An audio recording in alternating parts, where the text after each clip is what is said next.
Urgent prophecy. Nagsimula na ang paghatol ng Diyos. Ito ay hindi pagmamalabis, kundi ang huling hudyat para sa iyo at sa akin. Isang propeta ang nakakita ng isang pangitain na ang taong 2026 ay mapupuno ng mga pandemya, digmaan, at taggutom. Number 1, isang bagong bugso ng pandemya sa buong mundo at mga lockdown. Number 2, dumadami ang mga digmaan at alingawngaw ng mga digmaan.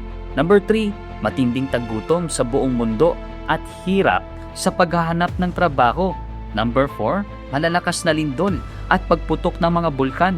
Number 5, maraming pinuno ng mga bansa ang babagsak at sisibol ang mga bagong tining ng ebanghelyo.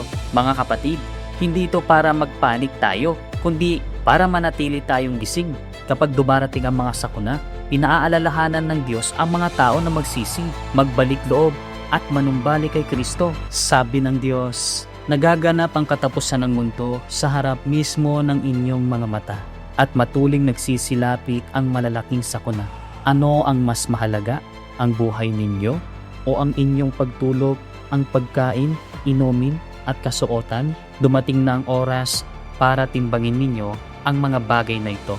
Magsisi na tayo ngayon at humingi ng kapatawaran sa Diyos. Kung sumasang-ayon ka, huwag mag-atubiling mag-amen at agad itong i-share upang paalalahanan ang mga taong pinakamahalaga sa iyo.